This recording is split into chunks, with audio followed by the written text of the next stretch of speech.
3IATLAS, made of what COMETS should be. Its chemistry belongs to another star system. A cosmic documentary for quiet minds. Part 1, the question that refuses to settle.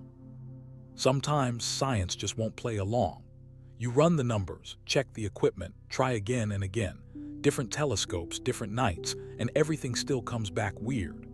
Every time you try to squeeze an oddball like 3IATLAS into the usual models, things only get messier. And what's really bothering astronomers isn't whether this object is odd.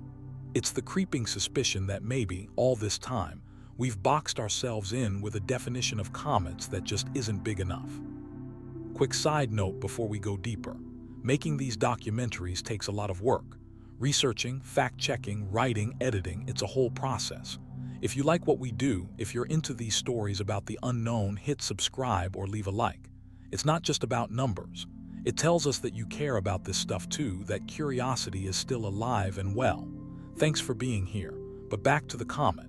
This isn't some wild tale about aliens or shadowy government secrets. It's actually stranger than that, because it means something in our own backyard doesn't add up. Here, what happened? 3IATLAS, an interstellar visitor, turned out to have a chemical fingerprint that doesn't match anything we've seen around here. The James Webb Space Telescope checked it out and found ratios that just shouldn't exist. Then ground-based telescopes in the US backed it up. This wasn't just a weird comet, it was truly foreign. Not rare or unusual. Foreign. That word means something heavy in astronomy. Scientists don't throw it around. Usually they'll say things like anomalous or atypical, just in case the next observation makes it all seem normal. But in late 2025, when researchers started sharing early papers, then in January 2026, when they got up to talk about it at the American Astronomical Society, the words shifted. The data wasn't just odd, it came from somewhere else.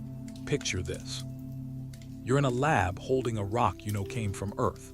You check its minerals, isotopes, the whole chemical story. Everything lines up with what you'd expect for our planet. Then someone hands you another rock. It looks familiar, feels about the same, but when you run the same tests, nothing matches.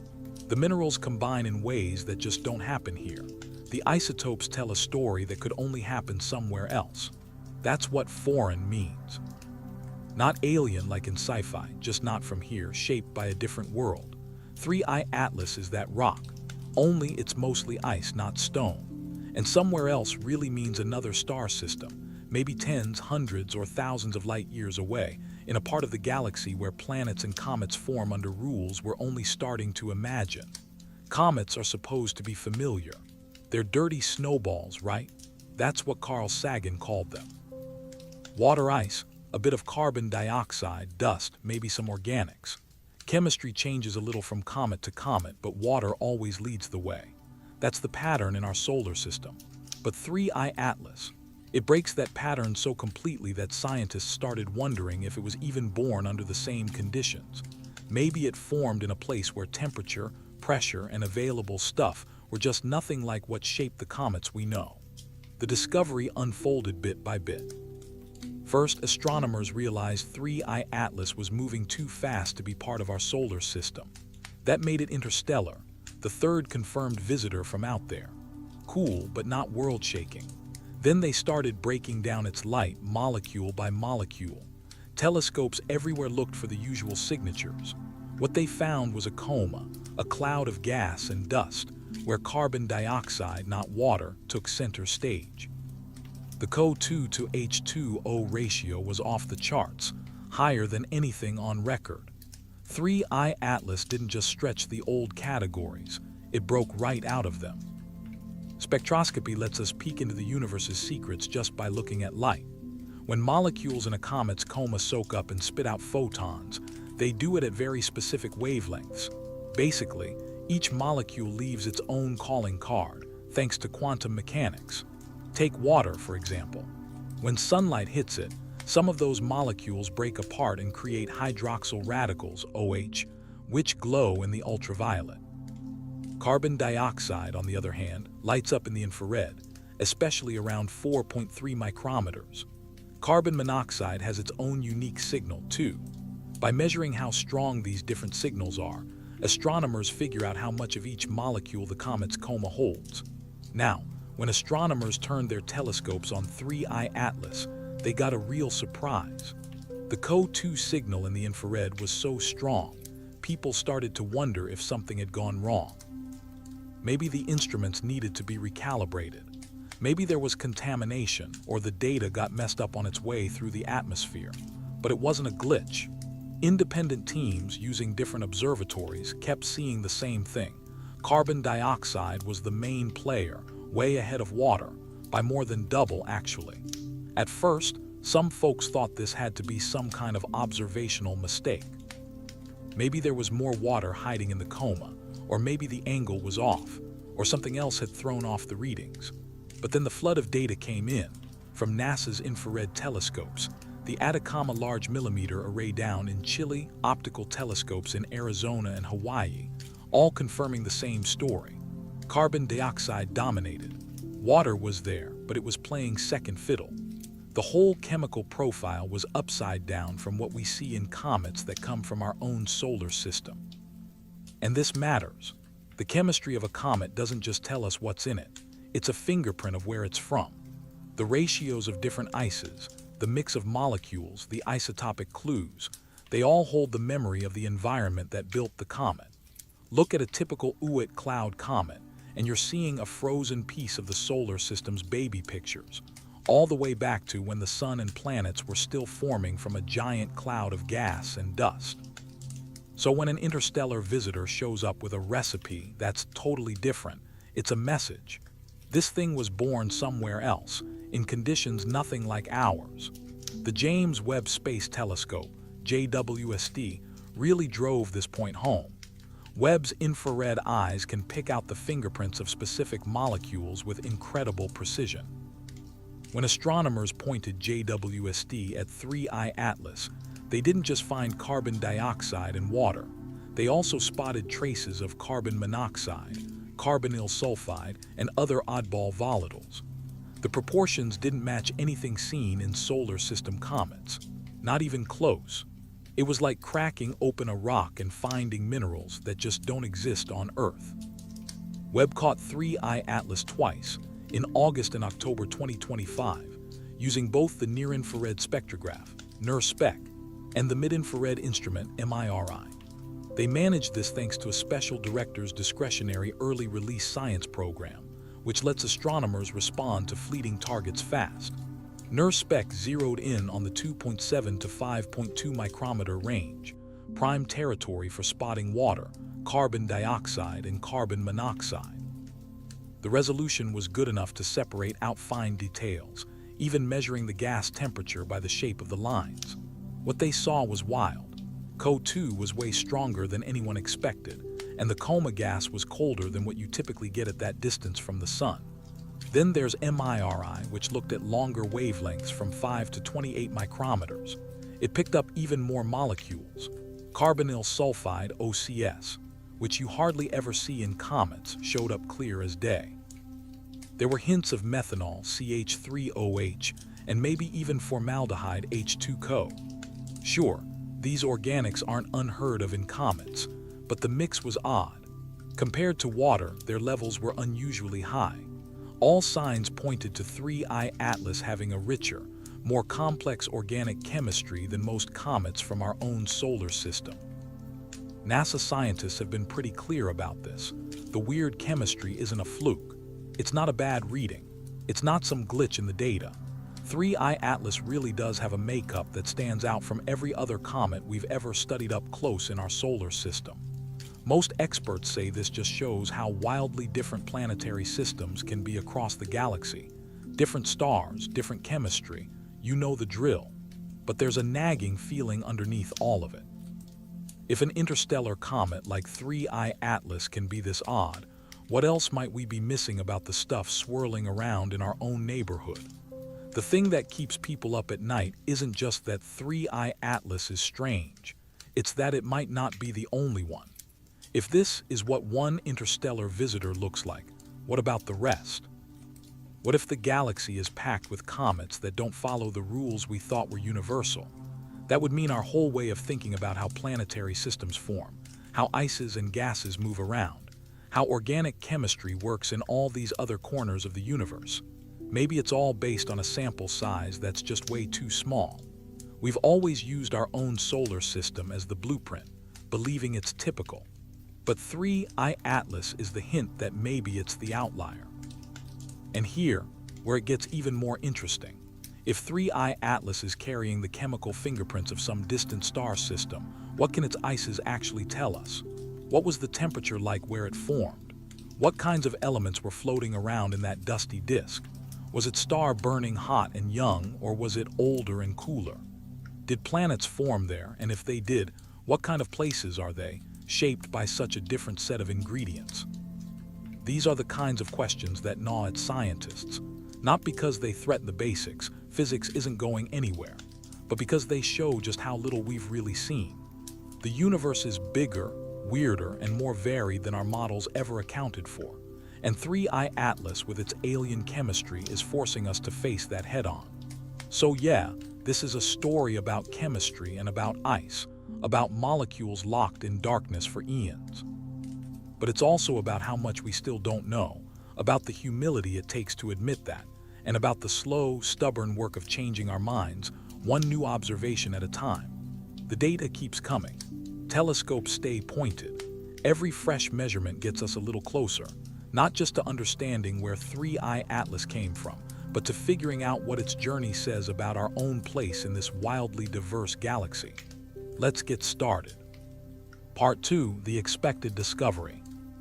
Before 3IATLAS showed up, Comet science felt pretty steady. Not finished, no part of astronomy is ever done, but steady. We had the basics down, people understood how comets worked. The chemistry was all mapped out. Spotting new comets felt almost routine. When something bright showed up, astronomers went through the usual motions. Plot the orbit, check how bright it is, break down its light, guess what it'll do as it gets closer to the sun. Most of the time, things played out as expected. Comets acted like comets. They puffed out water and carbon dioxide, grew tails, and matched the models scientists had built over years and years. NASA runs a tight ship when it comes to tracking these objects.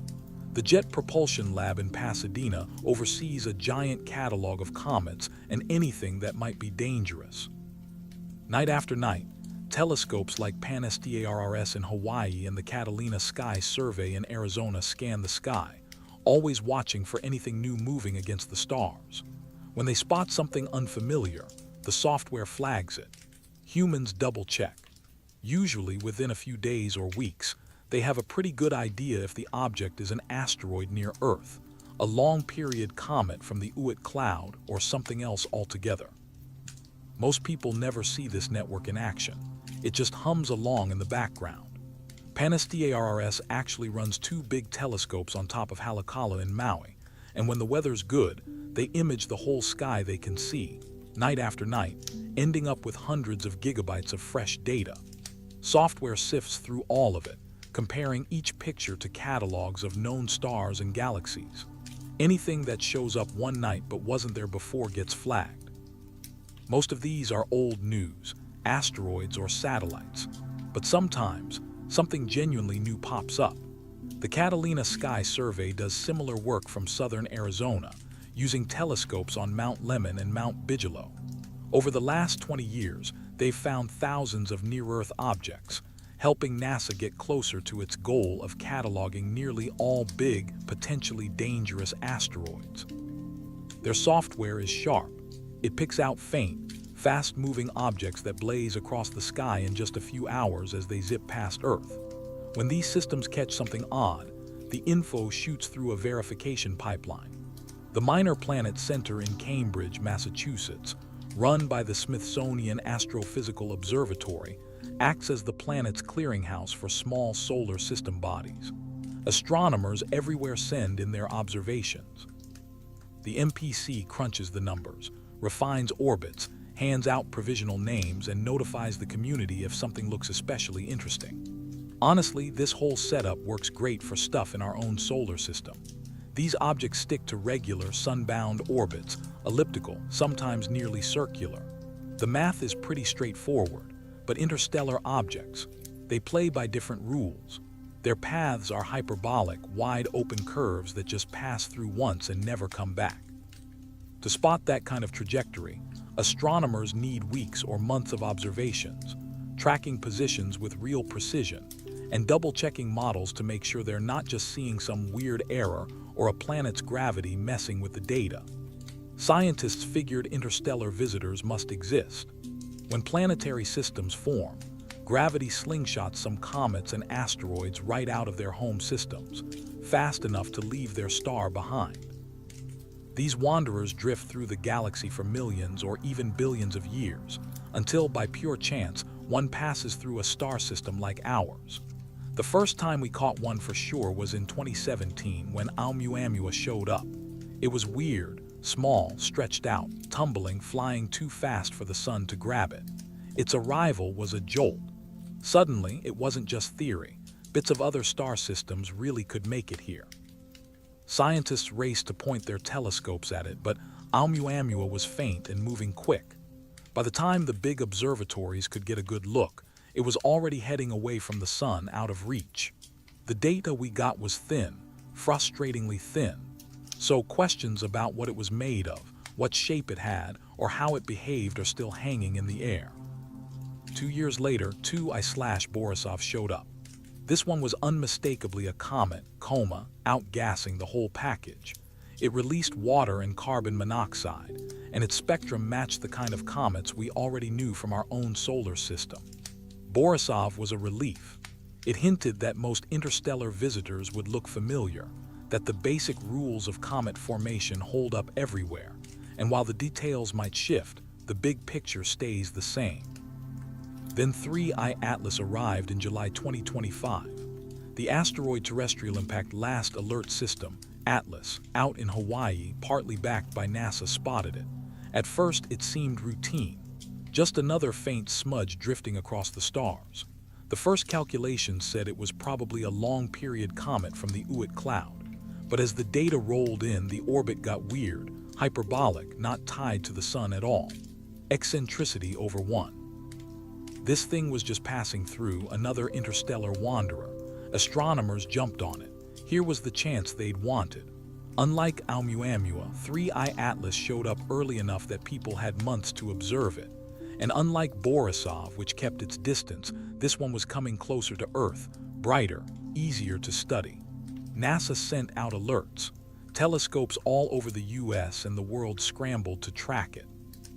Even the James Webb Space Telescope, the heavyweight champion of infrared astronomy, added 3IATLAS to its list. Everyone expected another Borisov, an interstellar comet, interesting because of where it came from, but otherwise nothing out of the ordinary. Just a nice checkmark for the idea that comets from other stars aren't so different from ours. More proof that planet-forming chemistry works the same way everywhere, or close enough. That idea lasted right up until the first detailed spectra came in. Spectroscopy is one of astronomy's best tricks. You split the light, break it down by wavelength, and you get a chemical fingerprint. Every molecule leaves its own pattern. Even from billions of miles away, you can figure out what's something, made of just by reading those lines. As 3IATLAS brightened on its approach, US observatories started grabbing spectra. The Keck Observatory in Hawaii with its giant mirrors jumped in early.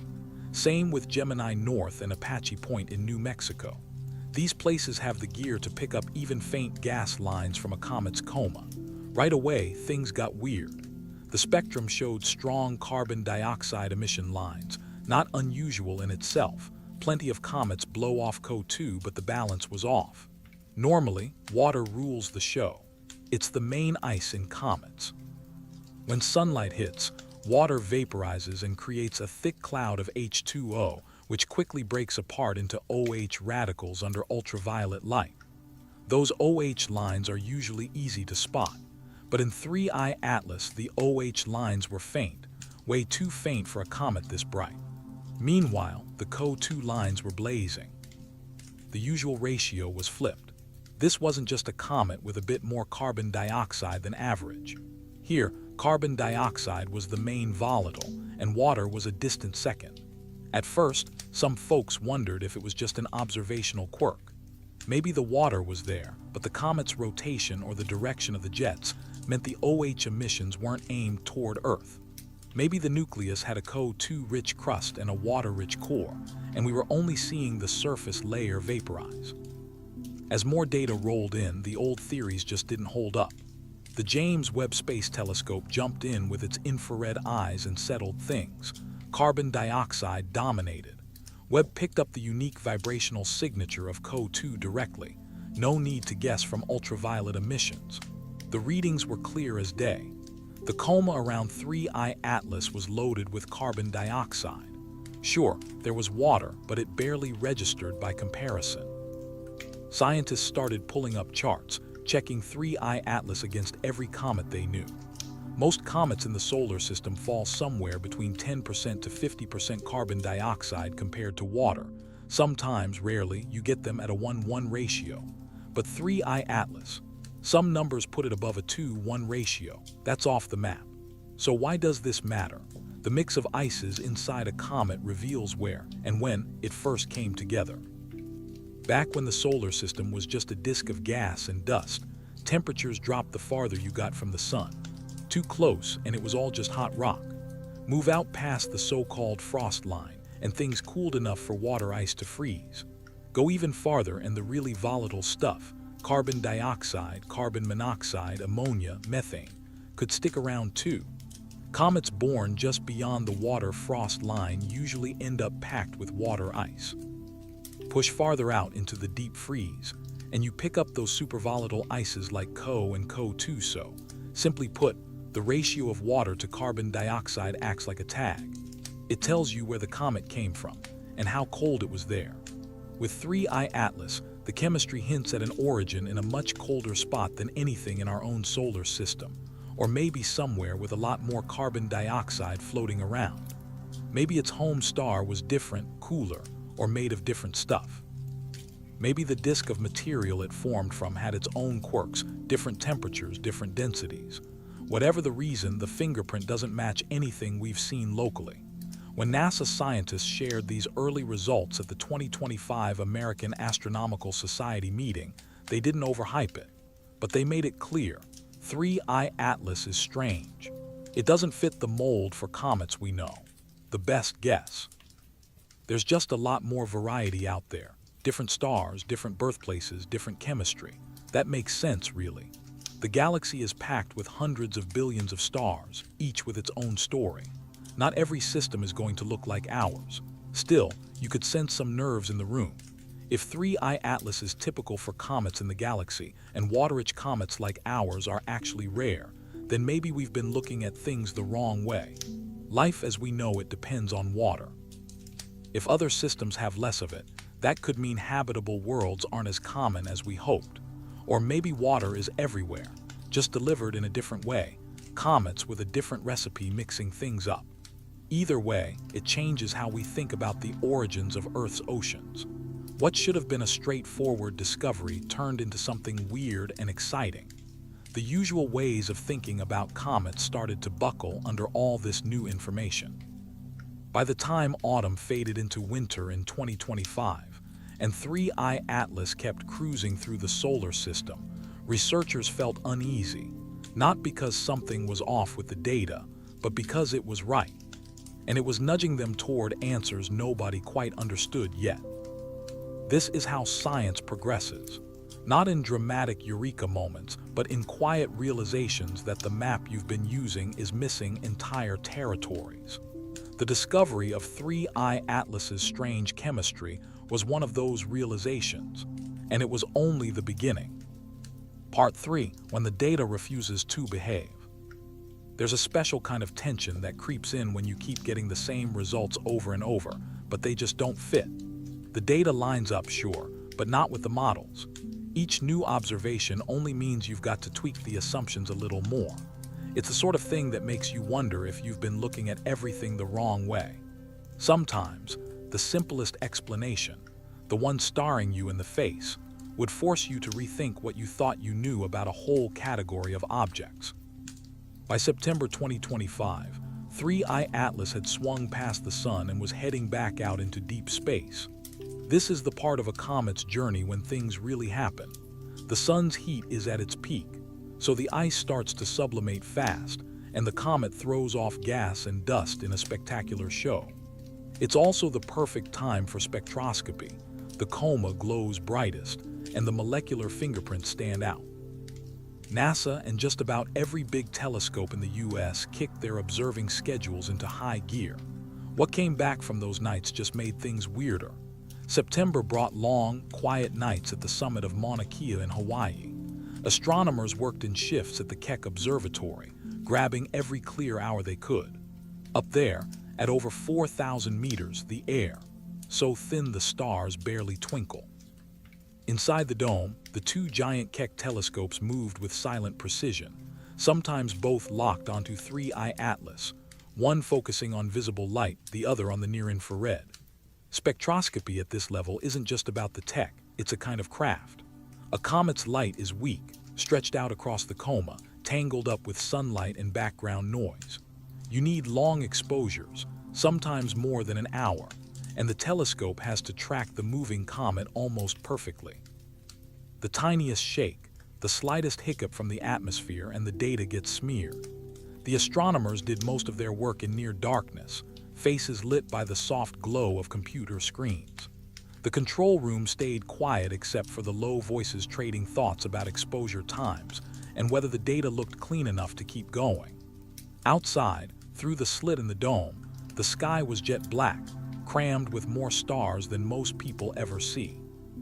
Somewhere out there, too faint for the naked eye, 3IATLAS kept moving, shedding ancient molecules, stuff frozen since before Earth was even a thing. These nights, astronomy feels a lot more like a vigil than a science, waiting for photons, watching numbers crawl across the screen. Hopping the weather stays good, the telescope doesn't drift, and nothing ruins the shot. And then finally the exposure ends and the spectrum pops up, rows of lines, some bright, some barely there, each marking a different molecule. There's this quiet satisfaction. The data's solid, the measurement's real. Whatever 3IATLAS is, whatever story it's carrying, you've just caught another piece. But the story those September spectra told didn't add up. First, the isotopic ratio. Isotopes are just versions of the same element with extra neutrons. Take hydrogen. Most is the regular 1H, but a tiny bit is deuterium, 2H, which has one neutron. The ratio of deuterium to hydrogen in water, the DH ratio, depends on where and how that water formed. Earth's oceans have a DH ratio around 150 parts per million. Oort cloud comets usually have much higher ratios, sometimes double or triple what we see on Earth. That's a big clue that our water didn't all come from comets. Asteroids with DH ratios closer to ours probably brought a lot of it. Measuring the DH ratio in a comet isn't easy. You have to spot the faint signature of HDO, heavy water with deuterium, in the middle of much stronger lines from regular water. Only the very best instruments can pull this off. The Atacama Large Millimeter/Submillimeter Array, or ALMA, sits high in Chile's Atacama Desert. 66 radio telescopes work together up there, and that's how they tried to measure 3IATLAS. ALMA's built for this kind of thing. It's great at picking up molecules in cold places, and it's already nailed down DH ratios in a bunch of solar system comets. For 3IATLAS, the team caught their window in late September.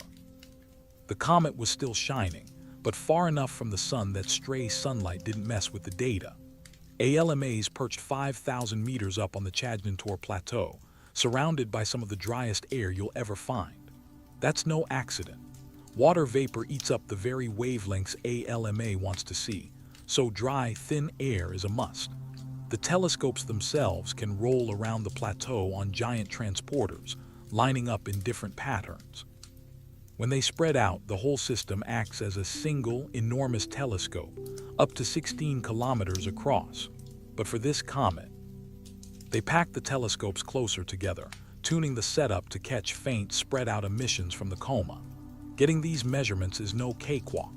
HDO molecules, basically heavy water, give off a faint signal at 241.56 gigahertz.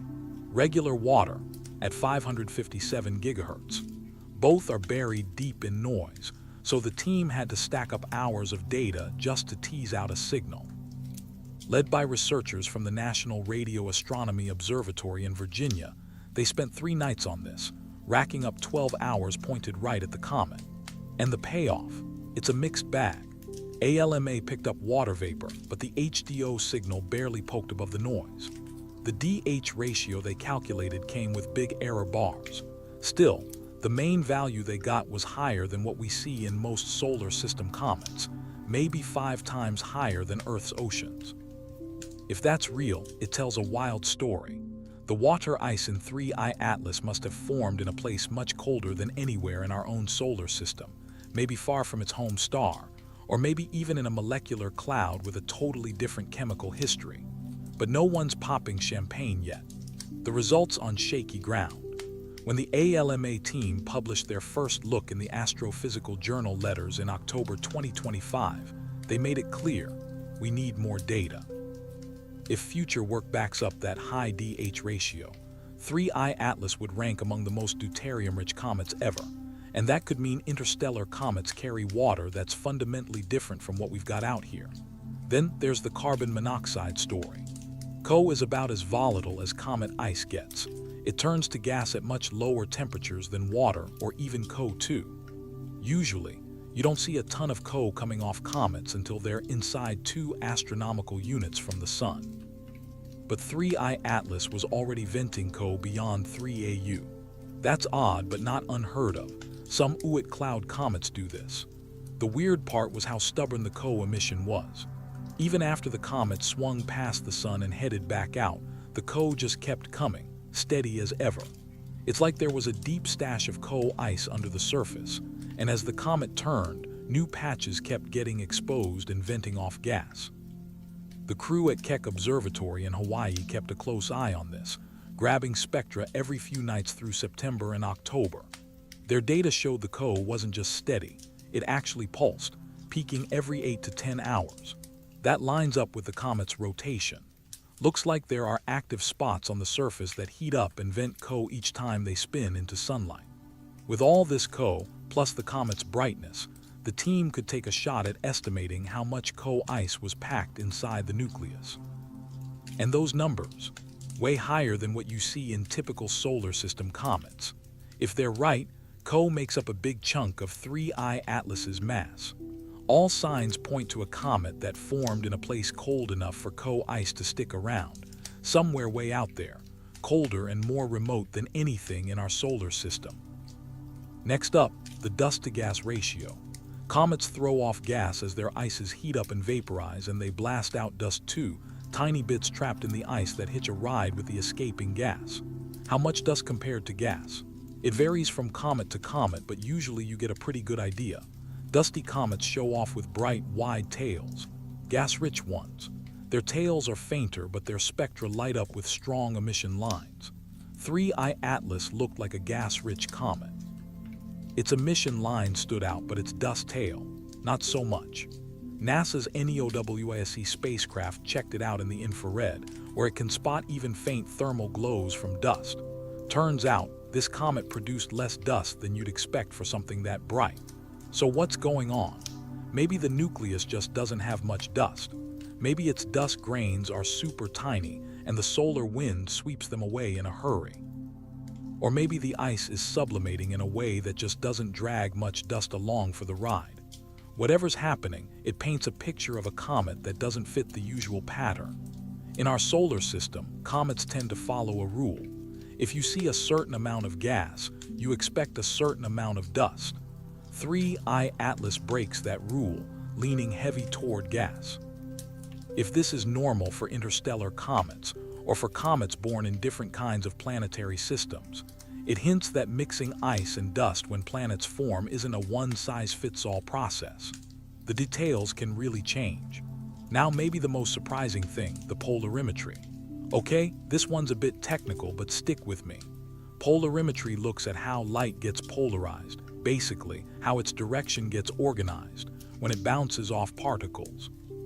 Sunlight starts out unpolarized, with its electric field going all over the place. But when that light reflects off dust in a comet's coma, some of it lines up. The exact pattern depends on how big the grains are, what shape they have, even what they're made of.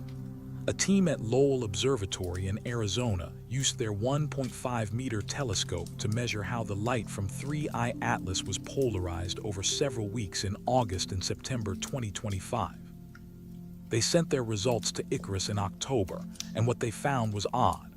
The polarization curve, the way polarization changes depending on the angle between the sun, the comet, and the observer, didn't look like anything seen before in a comet or asteroid.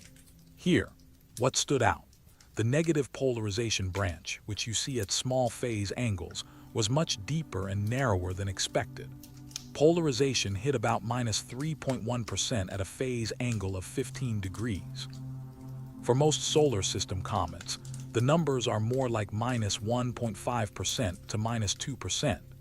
Usually, the polarization flips from negative to positive around 20 to 22 degrees, but 3I/ATLAS made that switch earlier, and its negative dip was more dramatic. So what does that tell us? The dust in the coma just isn't the same as what we see in local comets. Maybe the grains are smaller or shaped differently, or maybe they're coated with something that scatters light in a weird way. It's even possible they're made from minerals we don't usually find in our own solar system's comets. The Lowell team suggested the dust might be loaded with refractory organics, complex carbon-based stuff that forms under special conditions in protoplanetary disks. If 3I/ATLAS was born in a region with lots of organic chemistry, its dust grains could be coated in these organics, which would change how they reflect light. That fits with the idea of this comet coming from a place that's chemically different from our solar system. But there's another angle, a little more speculative, and tucked away in the discussion section of their paper. The dust could have changed during the comet's long cruise through interstellar space. Out there, cosmic rays, high-energy particles everywhere in the galaxy, constantly bombard anything drifting between the stars. Over millions of years, that kind of radiation can break chemical bonds, create new compounds, and change the structure of surface materials. If 3I/ATLAS spent ages in the interstellar medium, its dust grains might show the scars of that journey, giving them optical properties totally unlike anything formed and stored around a single star. This idea, cosmic ray processing, started to appear more frequently in the literature as autumn progressed. It became a framework for reconciling the strangeness of 3I/ATLAS with natural processes. Maybe the comet wasn't that unusual when it formed.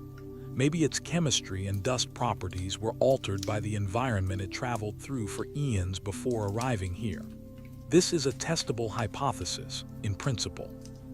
Cosmic ray processing would leave specific signatures, certain isotopic ratios, specific organic molecules, particular crystalline structures in the dust. If those signatures could be detected, it would support the idea that interstellar comets are shaped as much by their journeys as by their origins. But detecting those signatures requires observations that push the limits of current technology. And by November 2025, 3I/ATLAS was fading. It was moving farther from the sun, becoming dimmer, and the window for detailed observations was closing. Astronomers were left with a dataset that was rich but incomplete. The carbon dioxide dominance was real. The high DH ratio, if confirmed, was real. The carbon monoxide abundance was real. The unusual polarimetry was real. All of these were consistent with a comet from an environment chemically distinct from our solar system, possibly modified by cosmic ray processing during a long interstellar journey. That interpretation fit the data. But it didn't quite satisfy. Because for all the measurements and models, for all the spectroscopic precision and isotopic analysis, there was still a sense that something fundamental was being missed. Not because the observations were wrong, but because the story they told was so alien, so far outside the expected range, that it forced a reckoning with how little we actually know about the diversity of planetary systems and the objects they produce. 3I/ATLAS wasn't threatening. It wasn't dangerous. It was simply foreign. And that foreignness, encoded in the chemistry of its ice and the texture of its dust, was a message from a place humanity will never visit, a star system we may never identify, a corner of the galaxy shaped by conditions we can only infer from the frozen archive drifting through our neighborhood for a few brief months. The data refused to behave not because it was inconsistent, but because it was consistent with a reality more complex than our models anticipated. And that realization, quiet and unsettling, rippled through the astronomy community as winter approached. Part 4, the silence of what we cannot yet explain. There's a certain kind of silence you only find in astronomy, not just the hush of space itself, though that's always there in the background. It's the quiet that creeps over a research team when the data suddenly veers off in an unexpected direction, and nobody's quite ready to put it into words. It's the awkward pause in a conference room after a grad student shares results that don't fit the script, and the senior scientists just look at each other, not sure if they should poke holes in the methods, or admit that maybe, just maybe, the result is real and their whole framework needs rethinking. 3IATLAS brought that kind of silence. Imagine a conference room at NASA's Goddard Space Flight Center in Maryland, one gray afternoon in November 2025. Nothing fancy about the place: white walls, harsh fluorescent lighting, a big screen at the end of the table full of dense spectroscopic graphs. 15 researchers sit around the table, postdocs, staff, a handful of senior Comet experts with decades under their belts. This isn't a big official meeting, just a workshop off the record, a chance to hash out the weird new results before anyone tries to publish. A postdoc from Johns Hopkins stands at the front, clicking through slides. She lands on one that shows the CO2 to H2O ratio pulled from several observations. The error bars are tight, the data's solid, the ratio, 2.4. That's more than twice as much carbon dioxide as water. From the back of the room, someone lets out a slow breath. Another scientist leans way back, arms folded, staring up at the ceiling. The presenter waits. Nobody says anything at first. Then a senior researcher finally breaks the tension. Well, that's not what we expected. That barely covers it, but it's honest. The data is real. The chemistry doesn't fit. And what really stings is that anyone's career is on the line, or that physics itself just broke, but that this discovery exposes how much of what they thought they knew was just assumption, not fact. The conversation that follows is careful, almost cautious. Someone brings up calibration errors. The presenter goes through the methods, different instruments, independent teams, all pointing the same way. Another scientist asks about geometry, maybe the angles throwing things off. The presenter pulls up some modeling, rules that out. Someone else floats the idea that the comet's got a watery core and we're just seeing a carbon dioxide-rich crust. Maybe the presenter says, but the way CO2 keeps coming off week after week, it's not just a surface thing. They keep circling, searching for flaws, grasping for any explanation that doesn't force them to accept the weird new reality. But the data won't budge. Every alternative just opens up a fresh can of worms, and pretty soon it's clear. The simplest answer is the hard one. This comet came from somewhere chemically alien, and it's not like anything in our solar system. Coffee break rolls around and the room scatters. Some folks huddle over laptops, running quick numbers, trying to see if their own models can make this work. Others drift to the windows, looking out at the dull Maryland sky, quietly wondering what it all means. A grad student jokes that her whole dissertation is built on water-rich comet models. Guess she's got some rethinking to do. One of the senior scientists just shrugs and says, "Hey, this is why it's called research. When you don't find what you expect the first time, you search again." By the end of the day, nobody's figured out exactly what 3IATLAS's chemistry is telling them. But they all agree on one thing: the old playbook, the stuff built on decades of watching local comets, doesn't cut it anymore. Interstellar comets aren't just oddballs to slot into the catalog. They're forcing everyone to redraw the lines of what's considered normal. By December 2025, the comet was already fatting. It passed 2 astronomical units from the sun and was heading out, getting dimmer by the day. The big observing campaigns were done. Telescopes in the US and around the world had moved on to whatever came next. The data was in, most of it already posted as preprints on RZIV, waiting their turn for peer review in journals like the Astrophysical Journal, Icarus, and Astronomy and Astrophysics. But the debate never really died down. Scientists kept things polite, tossing around phrases like alternative explanations should be considered, or further observations are needed to constrain the models. But under all that careful language, you could feel the tension. The obvious explanation for 3IATLAS's strange chemistry, that it formed in a planetary system with a totally different chemical mix, didn't sit well. If that was true, maybe our solar system isn't the best blueprint for the rest of the galaxy after all. At a NASA press briefing in November, scientists leaned hard on the cosmic ray processing theory. They showed models where years and years of high-energy particle exposure could change an interstellar comet's surface, turning carbon monoxide into carbon dioxide, creating complex organics, and shifting the isotopic mix of hydrogen and other elements. The models made sense. Some of the data fit. This way, 3IATLAS stayed strange but not completely outside the lines. It still kind of made sense within what we already know. But the models didn't answer everything. For one thing, you need a lot of time for cosmic rays to work their magic, tens or even hundreds of millions of years, depending on the radiation and how deep it goes. If 3IATLAS had been drifting around that long, it could have traveled thousands of light years from wherever it started. Sure, comets can wander for ages, but if that's true, we're only seeing the outer crust, the bit most battered by radiation. The original ices, the untouched stuff deep inside, would stay hidden unless the comet cracked open and exposed something fresh. Except 3IATLAS wasn't breaking apart. It swooped within 1.4 AU of the Sun, went through wild temperature swings and wild outgassing, and still held together. Not what you expect.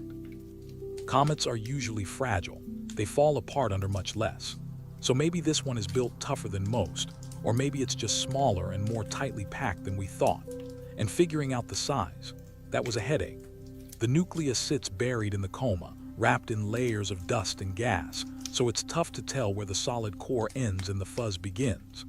Depending on what you assume about how shiny or active it is, you get a size anywhere from 500 meters up to 5 kilometers. That's a massive difference. A 500-meter comet is basically a big rock. A 5-kilometer one is a small mountain. The size changes everything, from how much ice it carries to how it handles sunlight. Some scientists started to think the uncertainty was telling its own story. Usually, as you collect more data and sharpen your models, the numbers close in on a single answer. Not here. Even with months of observations, 3IATLAS stayed slippery. It was like the comet refused to be nailed down, sitting in a weird gray area where a bunch of different explanations all seemed to fit. And then there were the jets. Telescopes on the ground picked up that the coma wasn't evenly bright. Some spots shone brighter, jets of gas spurting out from particular places on the nucleus. Those jets flickered and shifted as the comet spun. That's not weird, comets do that. Hotter patches vent gas, then cool down as they turn away from the sun. But the jets on 3IATLAS didn't really follow the normal playbook. With a spinning nucleus and a few active areas, you'd expect a simple pattern, a predictable, repeating change in brightness as it rotates. Instead, the light show was messier. Some nights, the brightness jumped for no clear reason. Other times, the expected peak just fizzled out. The jets seemed to switch on and off in ways that didn't match just solar heating and rotation. Maybe the nucleus isn't round. Its odd shape plus the sun's angle could throw weird shadows. Or maybe pockets of ice under the surface vent gas in random bursts, popping open when pressure builds up. Both ideas make sense. We've seen both in other comets. Both cases need a level of structural complexity that's tough to confirm without actually seeing the nucleus. That's the central problem. We just can't get a clear look at it. All we have are the hints, how the coma behaves, what the light tells us. Every time we make a guess, we're relying on assumptions. And with something as weird as 3IATLAS, those assumptions get shaky fast. The idea that cosmic rays are behind it all sounds good at first, but it doesn't really explain the carbon monoxide situation. CO is a super volatile ice. It vanishes easily. You'd think that after drifting through interstellar space for so long, the outer layers of CO would just evaporate away. Sure, cosmic rays can mess with the ice's chemistry, but they wouldn't magically preserve the carbon monoxide near the surface. If anything, you'd expect less CO up there, not more. But that's not what we see. There's plenty of carbon monoxide according to the data. That either means the crust is thin, letting us see the less altered stuff underneath, or maybe the comet hasn't been out in interstellar space as long as the models say. Or maybe 3IATLAS formed in an environment that was packed with carbon monoxide from the start, so much that even after some loss, it still dominates. The data doesn't rule out any of these ideas, but it doesn't really back any of them up either. There's room for several explanations, and each one points to something different about interstellar comets, how planetary systems form, and just how chemically wild the galaxy can get. That's where the silence comes in. Not because anyone's hiding anything, but because the honest answer is, we just don't know. What's 3IATLAS made of? What does it mean? The chemistry is alien. The behavior's complicated. The models are unfinished. And now the comet's too faint to study any further. Back in November, a group of researchers met at NASA's Goddard Space Flight Center in Maryland. They'd all observed 3IATLAS and came together to swap results and ideas. The workshop wasn't public, but they posted summaries online afterward. The official talks were careful, thorough. But in the hallways, over coffee, you could feel the uncertainty hanging in the air. One astronomer who spoke off the record to a journalist later summed it up like this: "We've studied comets for decades. We thought we understood the basics. Then 3IATLAS shows up, and suddenly we're not sure if those basics work outside our own solar system. It's humbling. Kind of unsettling, honestly." Another scientist who'd presented polarimetry data pointed out that the dust's optical properties were unlike anything in our database. Asked what that meant, they just shrugged. "It means we need a bigger database.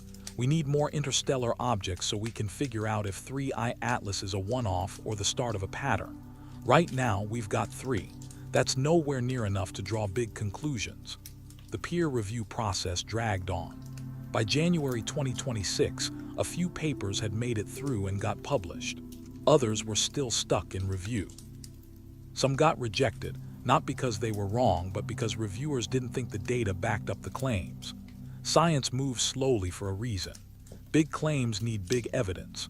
And with 3IATLAS, all the evidence is indirect, observational, and full of possible errors.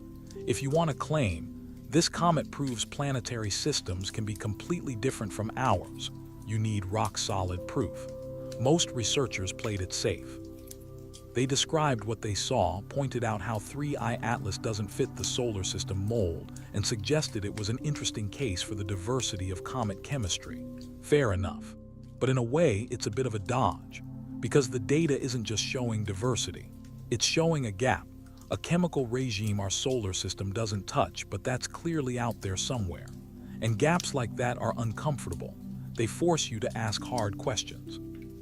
If comets rich in carbon dioxide and carbon monoxide are common around other stars, what does that mean for whether planets in those systems can support life? If water isn't the main ingredient, how does that change the delivery of water to rocky worlds?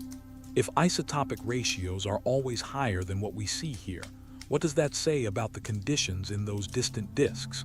These are the kinds of questions that shake up entire fields. And somehow, a tiny, fatting comet like 3IATLAS had just put them front and center. But urgency in science doesn't translate to speed. Answers require more data. More interstellar objects need to be discovered and studied. Telescopes need to be built with the sensitivity to observe these visitors in detail, from discovery through perihelion and beyond. Missions need to be planned, perhaps in the future.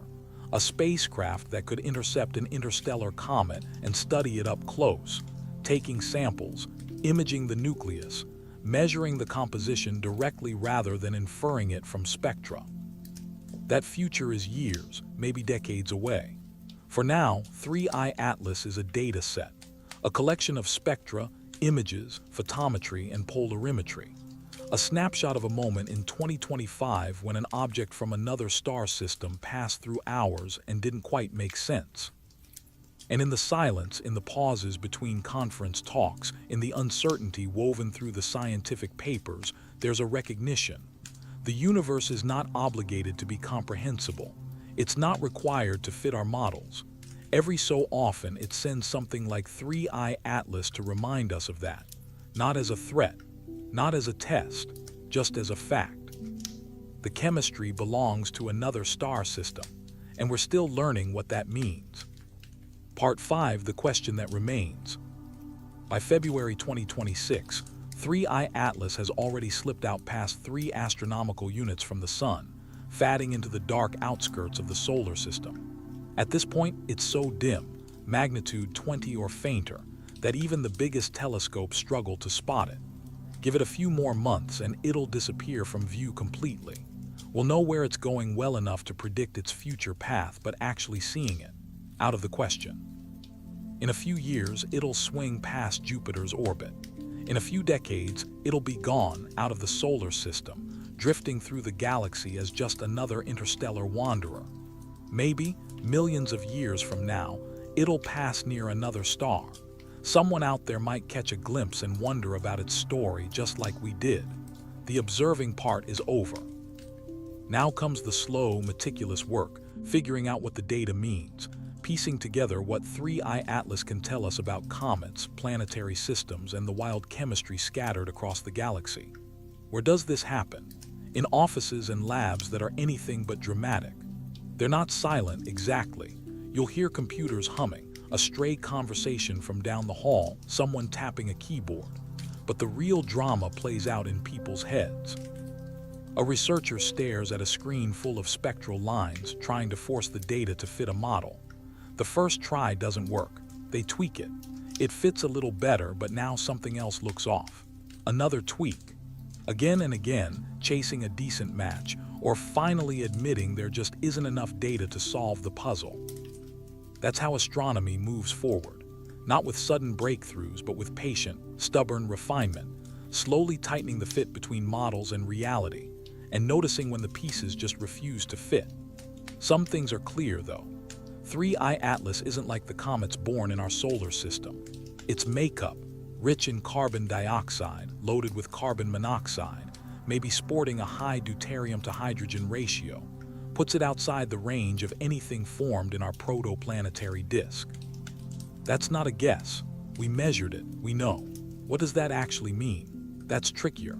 Is 3IATLAS a typical comet from somewhere out there, or just a weird outlier shaped by some extreme conditions? Without more interstellar comets to compare, nobody can say for sure. If the next few visitors look chemically similar, maybe our water-rich comets are the odd ones out. If they're all over the map, then planetary systems must spit out a whole spectrum of comet types, and 3IATLAS is just one example. Either way, we don't have nearly enough examples. Just 3 confirmed interstellar visitors. Oumuamua, mysterious and strange. Borisov, which felt almost reassuringly familiar. And now 3IATLAS, chemically foreign. 3 is hardly enough to get a sense of the galaxy's true variety. NASA and other agencies see the problem. They're talking about missions focused on spotting and studying interstellar objects. The Vera C. Rubin Observatory in Chile is almost ready to start full operations. Its giant camera will keep scanning the sky, night after night, catching faint and fast things that older surveys missed. The models say Rubin could find several interstellar comets every year, turning these encounters from lucky breaks into regular science. Then there's the James Webb Space Telescope. It wasn't built to chase down interstellar objects, but it's already shown it can analyze them once we spot them. As more show up, Webb can build a whole library of comet chemistry from across the galaxy. People are also dreaming bigger. Imagine a spacecraft sitting on standby, ready to launch the moment a new interstellar object is found. It could catch up while the visitor is still near the sun, fly past for a close look, maybe even match speed for a longer study. Instruments could sniff out the composition directly, snap detailed photos, maybe even grab a sample. Not that it's easy. These objects move fast, 20, 30 kilometers per second. To catch one, you either have to launch almost immediately, or somehow find the fuel to make huge course changes after launch. Both options are pushing the limits of what our rockets can do right now. At NASA's Jet Propulsion Lab in Pasadena, engineers have been kicking around one possible plan. Picture a spacecraft with solar electric propulsion, just parked in orbit around Earth or the Sun, waiting for the right interstellar target to show up. When something interesting appears, the spacecraft fires up its ion engines and slowly accelerates, matching its path to the visitor, a process that could take months or even years, depending on when the object pops up and how the orbits line up. They're not packing a ton of gear onto this thing. A few hundred kilos tops, the essentials. A high-res camera to snap detailed shots of the nucleus, a mass spectrometer to sniff out and measure the gases in the coma, an infrared spectrometer to check out what the surface is made of and how it handles heat, maybe a dust analyzer to figure out what the grains are like. That's it. No lander, no sample return, at least not right away. Just the basics, enough to answer questions you simply can't tackle from Earth. Meanwhile, the European Space Agency has been looking at something a bit different. Instead of chasing after a specific object, their idea is to park a spacecraft where interstellar objects are likely to wander by. The spot, the heliopause, way out at the edge of the Sun's influence, about 120 astronomical units from the Sun. Any visitor from interstellar space has to cross that line. A spacecraft stationed out there could catch these objects before they get cooked by the Sun, giving us an early and maybe cleaner look. But honestly, that mission's a monster. Just getting out there is a feat. Keeping in touch with a spacecraft that far away is a whole other challenge, and you could be waiting decades for anything interesting to show up. Still, the payoff would be huge. A chance to see these objects in their untouched state before the Sun starts changing them. Right now, that mission is just an idea. NASA's JPL and the European Space Agency are studying it, but there's no funding, no launch date, nothing concrete. Pulling it off would take serious teamwork, international funding, and a real belief that it's worth the effort to go after these interstellar visitors. The discovery of 3IATLAS is a pretty strong argument for investing in this kind of mission. Whether that's enough to make it happen, though, is still up in the air. So for now, astronomers are wringing every last drop of insight from the data they've already collected. The research keeps coming. In January 2026, an MIT team published a detailed chemical model of 3IATLAS, trying to match its observed gas ratios to likely origins. Their take: the comet probably formed in a protoplanetary disk that was colder and richer in carbon ices than our own, maybe around an M-dwarf star, those small, cool stars that are everywhere, but whose disks we don't understand all that well. A month later, researchers at the University of Arizona released a polarimetry study. They confirmed that the comet's dust had odd optical properties and suggested the grains were coated in complex organics, likely built up by cosmic rays. If this kind of coating is common, it could mess with how future surveys spot these comets, since their reflectivity and scattering would stand out from the usual solar system fare. Then in March, NASA Goddard, the European Southern Observatory, and a bunch of US universities teamed up on an overview paper. They pulled together all the observations and laid out a new way to classify interstellar comets based on their volatile ratios. 3IATLAS. It's now officially the first CO2-dominated interstellar comet we've ever identified. The authors are calling for more systematic follow-up when the next interstellar object shows up, to see if this is a whole new category or just a weird one-off. Scientists are adjusting slowly but surely. They're tweaking old frameworks, adding new categories, and letting go of the hard lines that once separated our comets from their comets. The more we learn, the more obvious it gets.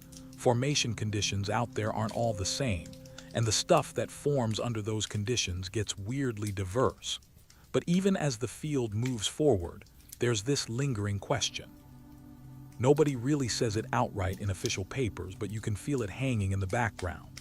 It's the question that 3IATLAS shoved right into the spotlight just by showing up. If chemistry can swing this far, if a comet from another star system is built from totally different ingredients, what else changes? What about the planets circling that star? Do they have strange atmospheres, odd surface chemistries, a different shot at life? If water isn't a big deal in their comets, did their rocky planets miss out on the cosmic water delivery Earth got? Or maybe they picked it up some other way, asteroids, direct formation, who knows? Then there's the deuterium to hydrogen ratio. If it's higher, what does that really say about the cloud that made that system? High DH ratios point to cold, dense clouds where deuterium-rich molecules come together more easily. So, did that system form in a colder pocket of the galaxy, or during a time when everything out there was just different? These questions spill way beyond comets. They go right to the heart of how planetary systems form, how elements scatter across the galaxy, why some places end up teeming with life and others stay silent. 3IATLAS is just one object, but it's not from around here, and it shakes the idea that our solar system is the gold standard for how things are supposed to be. There's something philosophical in all this too. For most of human history, the sky was a complete mystery. Stars were just lights, planets were odd wanderers, comets were bad omens. Then science came along and made sense of the chaos. We figured out what stars and planets and comets actually are. We built models, made predictions, tested them, and the universe mostly played along. The models worked. But when your models work, you start to relax. You start assuming they're always right. If every comet you see looks the same, you start to think that's just how comets are. If you only have one solar system to poke at, you quietly believe it's pretty typical. 3IATLAS messes with that comfort. Not by choice. It's just doing its comet thing, following the rules of physics. But because it's so different, it forces us to adjust. It reminds us that the universe is bigger than our corner of it, that there are places and chemistries and processes out there we haven't even thought about yet. And it opens the door to the uncomfortable thought that there might be other differences we're blind to. Maybe our solar system is the oddball. Maybe the foundation we've built our assumptions on won't hold up when we finally get enough data from other worlds. But this isn't some looming disaster. It's not even that unsettling. It's just a reality check. There's always a gap between what we know and what we take for granted. Science moves by shrinking that gap, one discovery at a time. 3IATLAS is one step. The next interstellar comet will be another. Each new find teaches us something, sharpens the models, nudges the picture into focus. Still, eventually is a heavy word. In astronomy, eventually can mean decades, even centuries. Copernicus put the sun at the center in 1543, but it took generations and the work of Kepler and Newton to really convince people. The idea that other galaxies exist didn't settle until the 1920s after Hubble's work. Big shifts in understanding don't happen fast. With interstellar comets, we're just getting started. 3 objects so far, that's it. We've got years, maybe lifetimes, of observations ahead before we can really say what's normal, what's rare, and what all this chemistry is telling us about how things form across the galaxy. The Vera Rubin Observatory will help. Webb will help. Other missions will help. But this is work for the long haul. The folks tracking 3IATLAS in 2025 probably won't see the whole picture. Their students, or the ones who come after, will pick up where they left off, building on what we're starting right now. There's something kind of grounding about that timeline. It's a reminder that science isn't just one person's work. It's a long relay, each generation passing the baton to the next. The data we're gathering from 3IATLAS will end up squirreled away in databases, waiting for future astronomers to dig through decades from now. They'll be searching for patterns among dozens, maybe hundreds, of interstellar visitors we haven't even seen yet. Those future scientists could spot connections we're blind to today. Maybe they'll come up with fresh theories that explain not just 3IATLAS, but whole families of comets we don't even know about.